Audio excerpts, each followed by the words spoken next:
Hello everyone, this is Rayuka here, and this is my review of J-Star Victory versus Plus for the PS4. So as you can see, it finally released in US June 30th, and it's been a while, but there's also been people that imported it back in 2014 when it released around March. But anyways, this is the main menu. So you got J Adventures, Victory Road, then you have the new mode, Arcade, Free Battle, which is not new, but that's in there. Free Battle, Online Battle, Customization, Point Shop, Gallery, and then Options. So for those who don't know, yes, there's a story mode, and it basically evolves around J Battle Festival that happens every 45 years, and they summon up all the characters, or at least most of them, from all these Shonen Jump Weekly comics, well, mangas, and put them in under one roof to battle one another and to see who becomes victorious and becomes champion of the tournament. That's how I'm taking the story so far from my playthrough anyway. So you got Luffy from One Piece, then you got Naruto from Naruto Shippuden, Toriko from Toriko, then Ichigo from Bleach. Each having their own arc, and you're getting from different perspectives and how they all kind of meet up and clash and all that good stuff in between in the story arcs. Besides that, the game feels to me like a brawler. It's a bit slow and a bit sluggish at times, but once you get the controls down, the game will be, it could be fast and fluid. But it kind of depends which character you're playing too. For instance, if you're playing a character like, I don't know, Aizen, he's strong, obviously, because he's Aizen from Bleach, but then he could be fast too. And then if you're playing Saint Seiya, well, Saint Seiya from Saint Seiya, he has his typical Pegasus punch. Well, I call it the Pegasus punch, but it's when he does like multiple punches, and that's his normal special, not counting his arrow when he transforms into the Gold Saint or Gold Cloth and blasts away. So I mean, there's somewhat of a learning curve, pretty much.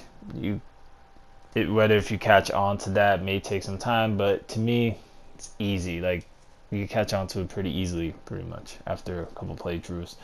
There's also You also have your deck, in that basically you buy cards from the J Point Shop, and you go through these slot machines, which would be like bronze, silver, and gold, and you get the cards depending on how strong they are. You could equip them to your deck, and you could take this to the adventure mode, or you could take it to online battle or battle, whichever you want. And depending on how strong your cards are, they affect the team you play with, no matter what the character.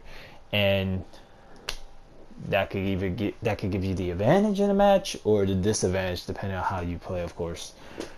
But besides that, going back to the gameplay, there's also a thing where there's a, well, I would call it protection shield. Basically, when you get up after a knockdown, there'll be like maybe a 2-3 second protection shield protecting you from getting spammed attack, which happens a lot in this game, which is funny though, because it's not, I don't take this game as a serious brawler, like a fighter, like some people would.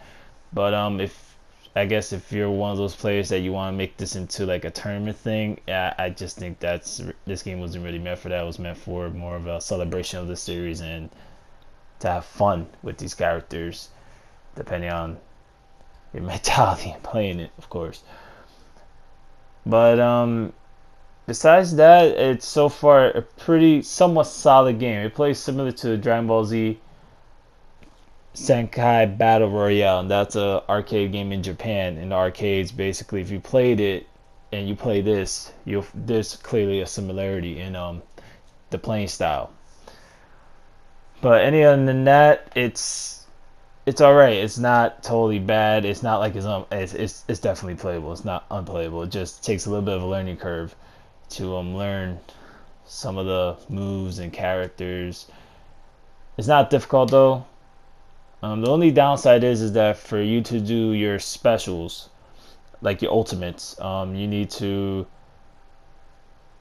have your friendship meter up, activate it, and then hope that you don't get beat down while you're trying to activate it, and then you transform into you know, whatever character you're picking. For instance, if you're picking Saint Seiya, he gets his gold cloth, or you're picking Goku, you could turn Super Saiyan and then activate it, and then you can do your ultimate if you get the opportunity to.